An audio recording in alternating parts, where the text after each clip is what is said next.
Bismillahirrahmanirrahim. Assalamualaikum warahmatullahi wabarakatuh.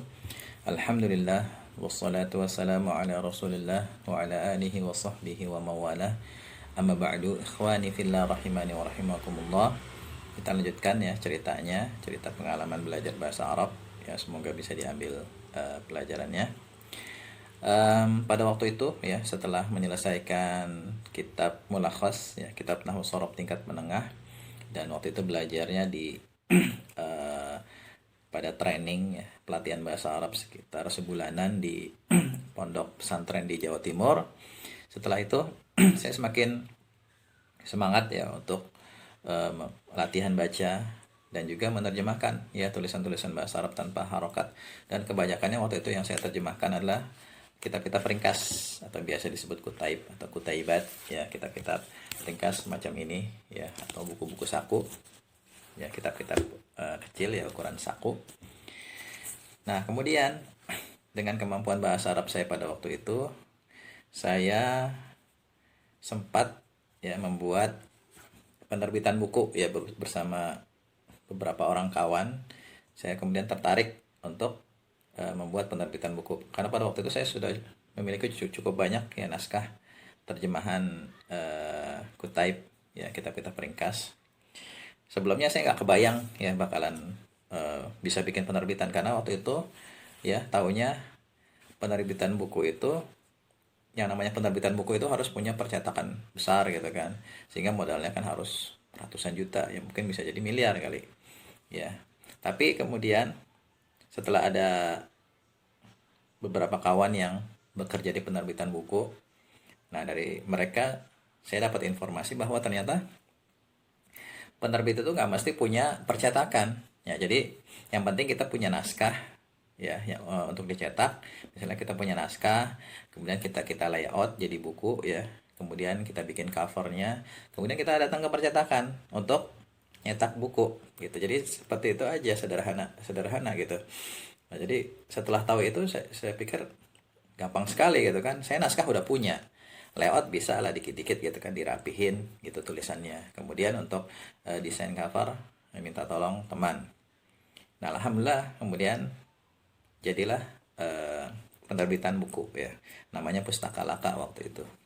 Dan fokusnya di buku-buku saku ya, di buku-buku kecil, karena memang kan untuk nyetak buku itu, untuk bikin penerbitan itu ya tetap modalnya itu lumayan gitu. Karena pada waktu itu untuk dapat harga murah ya, untuk dapat harga murah itu kita nyetaknya itu paling nggak harus satu judul itu 3.000 eksemplar baru dapat biaya cetaknya itu murah ya. Sehingga kalau semakin besar bukunya tentu kan uang yang kita butuhkan, itu modal yang kita butuhkan itu semakin besar gitu ya. Jadi waktu itu saya baru sanggupnya buku-buku saku ya. Ini diantaranya buku yang pernah saya terbitkan ini ya.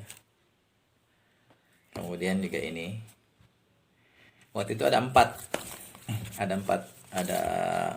judul yang sudah diterbitkan. Nah, setiap judul itu awalnya nyetak, yang ini buku pertama nih, awalnya nyetak kalau seingat saya itu cuma 1.500. Tapi setelah itu buku-buku ini sekali nyetak 3.000. Buku ini yang saya ingat ini satunya itu biaya cetaknya itu Rp1.000, sehingga waktu itu modalnya 3 juta untuk 3.000 eksemplar ya. 3.000 eksemplar itu tahun 2005-an ya, tahun 2005. Jadi intinya pada waktu itu memang ya tetap kalau ingin bikin percetakan buku ya, penerbitan buku ya, modalnya tetap harus besar, karena sekali nyetak kita harus satu judul aja harus 3.000-an eksemplar ya, untuk bisa mendapatkan biaya cetak yang murah gitu. Jadi itu sederhana ya untuk bikin penerbitan buku. Yang penting kita punya naskah, kita layout, kemudian kita bikin covernya, kemudian kita datang ke percetakan. Cuman memang yang agak sulit itu adalah ngejualinnya. Kalau kita pemain baru ya susah ngejualnya. Pada waktu itu ya biasanya kalau kita ingin jual buku itu kita tawarin ke ya toko-toko buku ya. Waktu itu caranya biasanya kan di belakang majalah itu kan ada iklan apa namanya, iklan buku gitu, dan di situ ada agen-agen, daftar agen, ada nomor HP-nya. Nah itu kita hubungin, kita tawarin kita punya buku ini, kita kasih diskon sekian sekian gitu kan. Nah ada yang kemudian oh udah kirim gitu kan, misalnya satu judul 200 300 gitu. Tapi dulu bayarnya itu kebanyakan itu tempo. Jadi misalnya kita kirim dulu buku, mereka bayarnya nanti 2 bulan atau 3 bulan ke depan. Ya, ada juga yang konsinyasi itu nanti, kalau konsinyasi itu nanti misalnya kita kirim buku misalnya 200, satu judul 200 eksemplar, nanti 2 bulan ke depan dihitung yang lakunya aja, itu yang dibayar, ya sisanya nanti bisa jadi dibalikin gitu atau dijual terus. Kalau beli putus atau tempo ya, beli putus misalnya 2 bulan, mereka janjinya 2 bulan baru bisa bayar, ya udah nanti setelah 2 bulan baru mereka bayar, laku nggak laku tetap tetap dibayar. Cuma ya banyak juga yang apa namanya, toko-toko buku itu, distributor buku itu yang nggak amanah, misalnya udah 2 bulan nggak ada kabar, harus ditanya-tanyain, atau kalau ditanya pun apa namanya, kadang bayarnya mundur gitu kan, nanti aja gitu kan, belum ada uangnya, bahkan ada yang menghilang gitu, kita udah kirim banyak gitu kan, kirim banyak tapi setelah itu menghilang dianya, sementara tempatnya jauh gitu. Jadi yang agak susah itu dulu ya, zaman dulu belum ada Facebook ya, susah untuk ngejualin bukunya, kita harus nawarin ke toko-toko buku gitu. Tapi sekarang ya alhamdulillah sudah sangat dimudahkan ya, bahkan sekarang ada digital printing ya, kita nyetak satu buku aja bisa dan murah gitu, alhamdulillah. Dan cara ngejualinnya insya Allah sekarang kan bisa online gitu kan, kita bisa jual di marketplace, kita bisa jual di Facebook, WA dan lain sebagainya, itu sangat mudah. Jadi kalau antum pengen bikin penerbitan buku ya, caranya nih saya kasih tahu caranya. Pertama yang penting antum punya naskah yang ingin nanti dicetak jadi buku.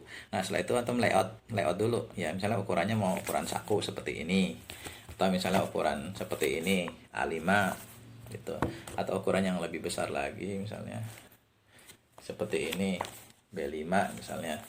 Nah di layout dulu. Nah setelah di layout antum bikin covernya. Kalau nggak bisa bikin cover sendiri ya minta tolong siapa kayak gitu, temen gitu, atau di percetakan mungkin sekarang udah ada yang jasa bikin desain cover gitu.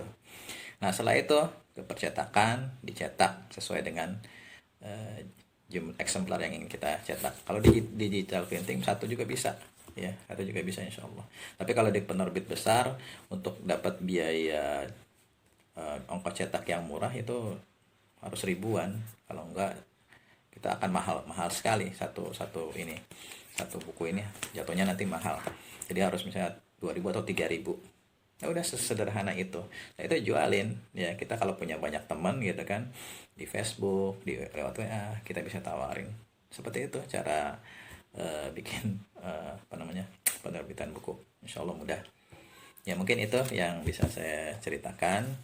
Ya nanti insya Allah akan saya ceritakan bagaimana pengalaman saya menulis kitab Fahimna. Kemudian saya jual dalam bentuk fotokopian, bukan di percetakan tapi di fotokopian, dan alhamdulillah laku gitu. Nanti insya Allah akan saya ceritakan pada kesempatan yang lain ya. Semoga yang sedikit ini bermanfaat. Assalamualaikum warahmatullahi wabarakatuh.